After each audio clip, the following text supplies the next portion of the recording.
My faith is a non-negotiable, number one. I worked with a makeup brand, like a brand that was willing to pay me like Something healthy. very healthy. And I won't say the name because I'm not gonna be messy. It was a 5 deliverable campaign, and it was celebrating different holidays. Firstly, me, I don't celebrate Halloween. Compromising that for the makeup brand wasn't worth it. I even tried to negotiate with them in terms of just sharing a different holiday instead, you know? And then they just ended up ghosting me to begin with. In that moment, I just had to use discernment and realize what's more important, like my beliefs and my faith, or this makeup brand that's gonna pay me and then be on to the next creator. What's going on, guys? It's your girl Eboni Elle, and I'd like to welcome you to another episode of the Legacy Lounge.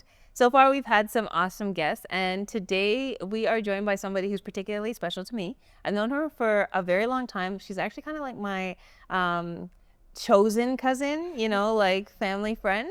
So I'm so excited to be joined today by Miss Auréa Gordon. Hi, thank you for having me. Okay, so for those who don't know Auréa, I'm going to do a little breakdown first. Auréa is a dark-skinned influencer. Why is this important? Because she's creating space.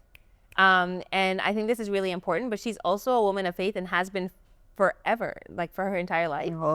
So today we're just talking a little bit about faith, entrepreneurship, finances. Can you choose both, or is it either or? But before we get into that, Auréa, for people who don't know you, tell us a little bit about yourself and the season that you're in as a creator and as a woman of faith. Yes, of course. So I am a creative, and I consider myself to be very multifaceted. I'm kind of over putting myself in a box. And so with also being a worship leader at church, I'm very creative in that sense, and I'm very outgoing as well. And so yeah, that's the best way to describe me. I love that. I actually also forgot to say that Auréa, the Gordon family, they can sing. Like, they can sing. In fact, like when you're, you know, when you're like around a group of people and you're just singing the song, these guys just start singing and you stop because you're like, why would you even do that? So that's an important piece. I want to know, because you got into content creation, I can't remember when, but I remember when you just made this pivot and you were a creator. And once you started hitting the ground running, you just did. It was like, I'm out with Sarah B today. I'm out with YSL today. Oh my gosh, thank you so much, Langton PR. So tell us a little bit about what originally pulled you into content creation and what did it represent for you at that time? Yeah, so what originally pulled me, during my undergrad, I was like every other girl, whether it was like watching YouTube to watch like beauty gurus or vlogs or whatever the case was. I was definitely into that. And then during my undergrad and during my high school career, elementary school time, I was an athlete. I was a sprinter, and so track really took up literally my entire life. Track was my whole entire life. And so I didn't really have time to really tap into that creative space. Like, I always knew that I was like a sort of girly girl. I love to take photos. I love to take videos, but I never had that time to do that because my life was so enwrapped with sports. And so it wasn't until 2020 when I really decided to be like, hey, honestly, it was the pandemic. And so everybody was going through a sort of transformative time. And that's when I decided to follow suit and said, you know what, it's time for me to really tap into this creative side of me that I know that I have. And since then, the rest is history. And here we are in 2026. So I love that. Big time creator, big time influencer. So it was in COVID where you kind of started posting content and creating content. Yeah. At what point did it become, I am building something with this? There's a shift from, we can all create content. In fact, we all do, whether we like it or not. Yeah. But there's a point where you shift from I'm just a content creator to I'm an influencer. And earlier you're like, I don't know if you should call me a content creator or influencer, but you have influence. So at what point did you change to building something with content creation? I want to say from the very beginning, to be honest with you, when I started in 2020 and 2021, I wasn't confident with calling myself an influencer, and you just attested to me still being weary about that. But I started taking it more seriously and being like all in 2021. I even had like a brand manager at like kind of the very beginning-ish of that journey. And honestly, looking back, I really didn't need it because I was just, deep diving into like TikTok and Instagram and what I should be equipped with and who I should rely on and who I should reach out to and like just be my best version of a content creator. And really and truly, like, I didn't need to do that. Like, I should have just started like slow and just with myself and just figuring things out for myself. But obviously, like, you're so, what's the word? I'm just so mesmerized by the content creator life and like everything that you can attain from that. And I just kind of got sidetracked with that. But really and truly, like, I should have just dealt with it myself and like been on my own path instead of just, reaching out to everything and everyone.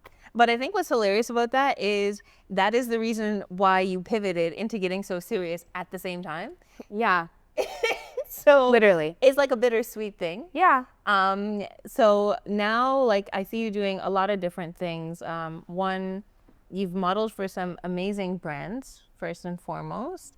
You had a really good 2025 and a really good 2024. When you think about, okay, I got the brand manager, probably didn't need it, and you reflect on your 2024, 2025, what's something that you yourself did differently?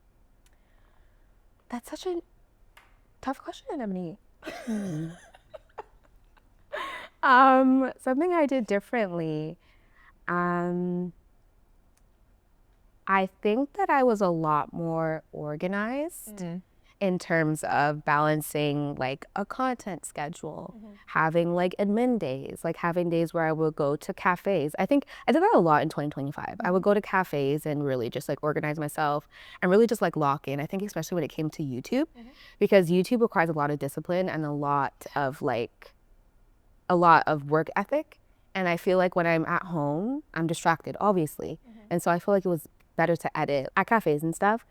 And yeah, I feel like I was just very organized and that's what helped me. So in 2025, in addition to just everything that you did, which was phenomenal, right? Like I did mention your entire life, you grew up, you are born into faith. Like that's just the Gordons. That's just the Gordons. Right? Literally, that's just the Gordons. So you've always been that way. But in 2025, in addition with your growth as an influencer, and I'm going to touch on why I keep saying it to make her uncomfortable in a little bit. But as an influencer, in addition to your growth and you like almost dominating and asserting your influence, there was like more peaks and cracks into your faith. That was a very big shift because again, you've always been Auréa and you've always been in the church and you've always been extremely faithful. I think how it shows up now is different because sometimes for people that's a very private area. Yeah. And now it's not that you're making it public. I haven't seen you cry on Instagram yet, but I'm not gonna see that, child. But at the same time, you've put it out there. You show your work as a worship leader, and that's just a big change in 2025. So tell me, what was that shift rooted in? Honestly, a big part of that has been spiritual maturity. I think like as I'm approaching a different decade, period. I'm not afraid of any, like, what is there to be afraid of at this point? Like, I think I've experienced life enough to know that the only person that I want to, or being that I need to impress is God.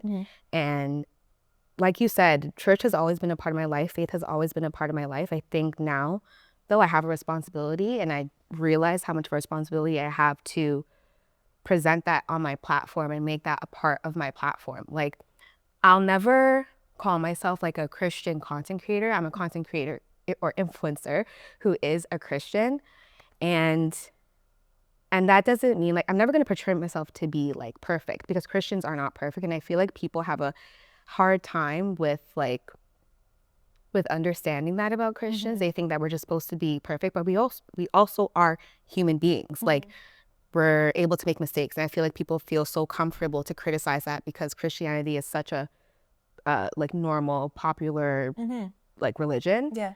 And so the way that you demonstrate your faith online is different, like for 100%. for everybody. 100%. And so that's why I feel like it is important for me to show my faith, but through my own way. I love that. I think you touched on something, and I'm going to get into it, but I love that because I think you said something which is, I am an influencer who is a Christian. I'm not a Christian influencer. There's a big difference. And what also happened in 2024, 2025 is like Christian influencers became a thing. Shift. And it's a good shift on the one hand, but then a lot of it is like, I look at it and I'm like, so when did this happen? Yeah, like, okay, you have a prayer journal now? Like, where did that come from?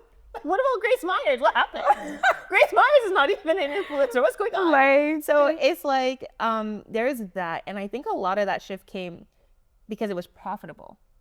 Because now what also happened is like, we're in this really unique time spiritually where there is a shift toward Christianity. And the younger generation is actually leading that, which is crazy because I thought the younger generation was completely lost. They're saved. And literally, I read about it. It's crazy. they are leading that transition. So now on social media, like even in the music, it's everywhere. So I feel like it's become something that people can profit off of. So with that shift and how you show up, why did you choose not to rebrand yourself as a Christian influencer?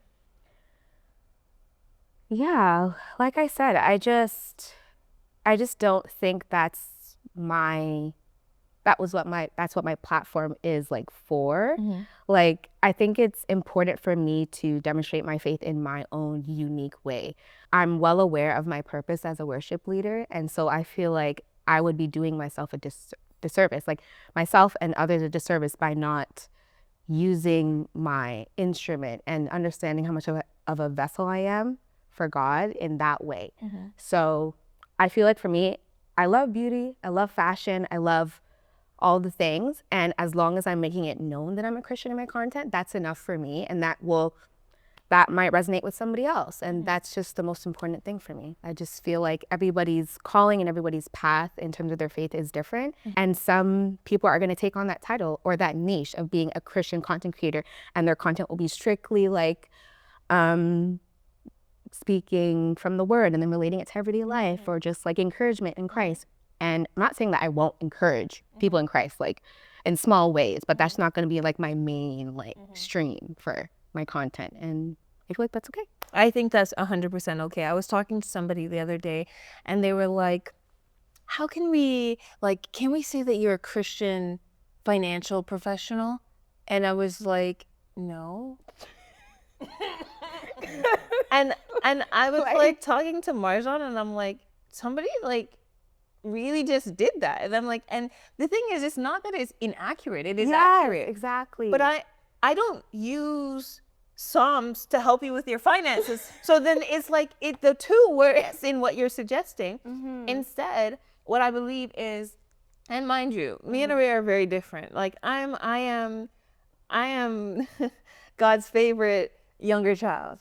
And so life is different in the way that I show these different areas of my life. But everything, once you sit down and you talk to me, whether you're a Christian or not, you get that. Yeah. You can feel that presence. So I don't have to say I'm a Christian financial professional. Could it be profitable? Sure. Yeah. I just don't think that that's who I am. And for others who think that that's right, that's okay. If you're using Psalms to teach about TFSAs, I can get it. But I think like when it comes to this, it's like this balance. And on the other side of that, for like Christians who are in business, especially as entrepreneurs, there's this weird thing like, okay, yeah, but like, so now I'm making money. Is that good? Is that bad? Should it be like, how do I show up? And so I think my next question to you would be, what is the balance? Because it's not faith or finance, which is like profitability. Yeah. Is both. So how do you maintain that balance? Well, I can't everything belongs to God, number one. So we all know the scripture. I can do all things through God who gives me strength. I literally none of us can do anything without God. If you have an idea, you have a desire, you have a passion, you have something that you want to pursue, take it to God, to the Lord in prayer.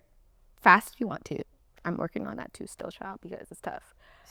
I gotta get to day 3 before my head starts dropping out. Fasting is tough, but yeah, you cannot. It's not either or. And if we're being honest, like your passion and your desire for God needs to outweigh your desires of this world. So yeah, there's really, like, obviously you have to create some sort of balance, but ultimately God needs to be your priority first, and then everything will be added on to you. And yeah, I like that. Seek first the kingdom, all will be added. I should play that song.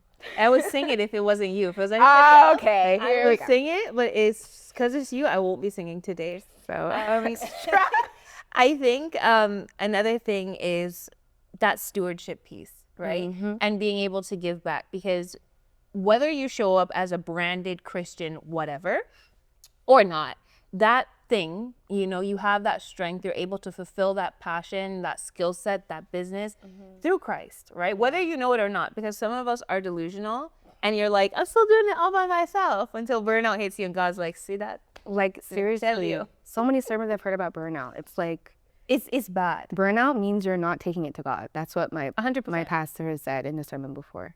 100%, because you're trying to do it literally all in your own strength. Yeah. And so with all of that, then I think about the importance of recognizing the reason why you can't choose either or, because to be honest, you can be a billionaire and still be a great faithful Christian. To anybody else who's like, oh, you don't have to be that rich. Yeah, you do. God's work is expensive, but then you get to give it back, right? Because this is the most important thing. You're doing something, it's coming from a prayerful place. Yeah. You have this strength. You don't have to, can I be the first one to say, you don't need to show up online praying, saying God gave you a message. I never do that. Yeah. Like, I don't show up online crying, because when I cry, and then I might come on after if I feel the need, right? So you don't feel like you don't have to do that, but know that when you generate revenue, as long as you give it back, right, then you'll continue generating revenue and you continue to serve that purpose. Exactly. So on the revenue bit, because sometimes we can get a bit greedy, okay? When it comes to revenue, first of all, there's people who are watching today who are thinking like, I want to show my faith online, but brands won't want me. Yeah, I wasn't preaching to the choir. I was paranoid about that as well. I was like, I didn't want to come off like too holy art thou, or just like I don't know, like I just felt like, you know, sometimes people get very uncomfortable with religion, and they just don't want to step on toes, and they just want to, they'd rather think it's like safer to be like away from that rather than like work with people who are religious. And I had to just get over that, because at the end of the day, God has control of everything, and whatever is for you will be for you, and you can't be ashamed of God at all. So yeah. I'll also add, because we're also on the legacy land, this is the same thing with people's blackness, eh? What do you mean? Well, she's like, what do you mean? Because I have also heard like people mentor people and say like, you don't need to show up and be so black. And I'm like, well, what does that mean? Okay, that's okay. Like, yeah. Like, what does that even mean? Yeah, that's also. Should I show up wearing cake soap? I don't know. And it's the same thing with faith, right? Because some people is kind of like, yeah, well, if I show my faith, then this brand won't want to work with me. Well, the question is, should you want to work with that brand? And so that leads me to the money part, because when we monetize something and you have to pay your bills, you can say yes to a lot of things that you should say no to. So what are some of your non-negotiables when working with certain brands or characters? Yes. Oh my gosh. So funny that you bring this up, because my faith is a non-negotiable, number one. And I'll give an example. I worked with a makeup brand. I won't say the name because I'm not gonna be messy. But was it in 2025? I think they reached out to me, or maybe end of 2024. And so it was a 5 deliverable campaign, and it was celebrating different holidays. Firstly, me, I don't celebrate Halloween. I know that there's Christians that do celebrate it. If that's not your conviction, that's up to you. Doesn't matter. But in that instance, I'm just like, the money was good too. Like, it was like a brand that was willing to pay me like Something healthy. very healthy, very solid. And in that moment, like, I'm not gonna lie, like there was an instance where I did consider it, but I'm just like, Auréa, as a worship leader, number one, and as a woman of faith, not number one. Number one is being a woman of faith, but number two, as a worship leader and just like my own beliefs, like I just felt like compromising that for the makeup brand wasn't worth it at all. And I think I even like kind of, I shared my testimony about that on TikTok as well. Didn't name the brand, obviously, but in that moment, I just had to use discernment and realize what's more important, like my beliefs and my faith, or this makeup brand that's gonna pay me and then be on to the next creator. Like, not all money is good money in that sense. And so, yeah. I love that. That's a lot of people would have done it. Yeah. And I think this is important, like in areas of faith or just values, right? Like sometimes you're faced with something where you're like, I have a bill to pay. The money's nice. They're offering it. What do I do? Right? And so I think for anybody who's kind of saying like, I don't want to show this area of my life because brands aren't going to want to work with me. Yeah. People won't want to work with me. Nobody's going to want to attend my events. Well, my hope is that, you know, if they don't want to attend, if they don't want to work with you, you probably shouldn't be working with them. Yeah. You know, and that's the end of it. Like I meet with so many people and they're like, I need to make it seem more secular. Yeah. And I'm like, the thing is, my question to you is, do you need sponsorship? Or do you need to fulfill the purpose? Because the money's going to come one way or the other. I mean, you might be a couple of days late on the bill, but it will come, right? And so I love that you shared non-negotiables, because I've also, with public speaking, been faced with some things where I'm like, that's going to be a no.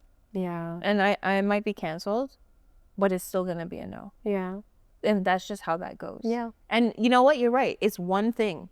It's one thing, and then they move on to the next creator who's willing to do it. Yeah. And we have to just be more open to just standing on business. And really standing on business, what I mean by that is standing on faith, right? And so I love that. I'm proud of you. Thank you. I knew you would do something like that anyways, but yeah, I'm proud of you, because I think it's important, and it's a hard decision when you're faced with like, here's your contract, here's the pay. This could have been something huge for you. Could have been a brand where you're like, oh my gosh, look, it's in my bag here. And you have to say no. Yeah. I even tried to like negotiate with them in terms of just like sharing like a different holiday instead, you know? And then they just ended up ghosting me to begin with. So I'm like, oh, so you guys are kind of performative at the end of it all, because you weren't really trying to work with me so you can seem more inclusive. You would just rather ghost me. Yeah. And so I'm just like, that's how I know that wasn't for me, because you couldn't even come back. You didn't even come back and professionally handle it. So I said, yeah, thank you. That's a good lesson. I love that.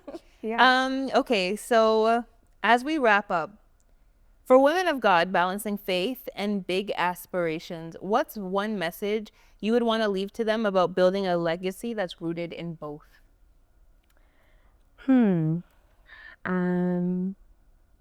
I would say when God places a desire or a passion in your heart, don't ignore it, as long as it includes your faith. And the only person that you need to impress is Jesus. I love that. I think that's super important. I think legacy, we always think about money. And that's why the Legacy Lounge, as cute as it is dedicated to so many different things, right? Because there are so many different legacies to leave.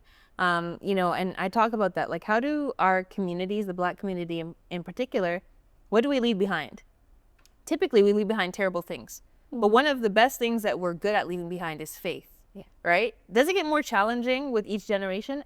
Absolutely. Yeah. My granny said to me the other day, "Me keep a prayer for such and such. I may not even know why." I sometimes you won't know, Grandma.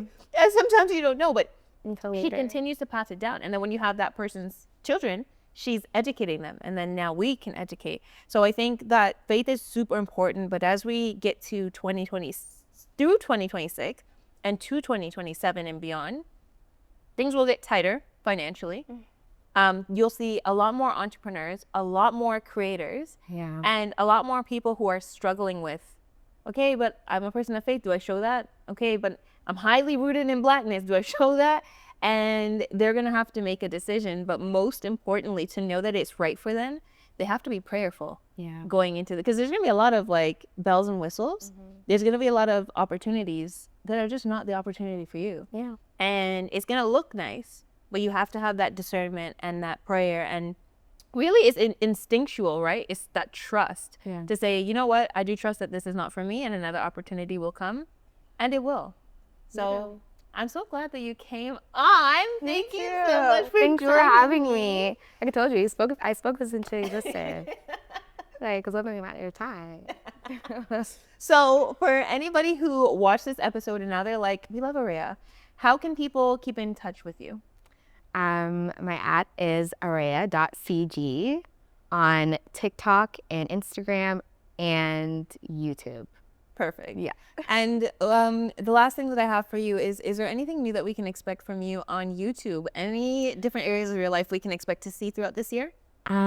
Yes, for YouTube, I am going to be more consistent. I actually have like a Q&A coming up soon. Ooh. I've been posting consistently on YouTube Shorts, and that's been really good, honestly.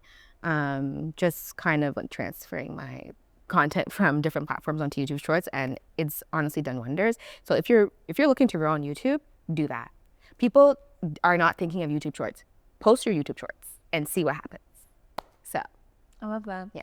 Well, you heard it here. This episode was amazing. It was. If you're not already like subscribed and following along with the Legacy Lounge, please make sure that you do so. And I cannot wait for you to tune into the next episode. But until we get there, for now, we say bye. Take care.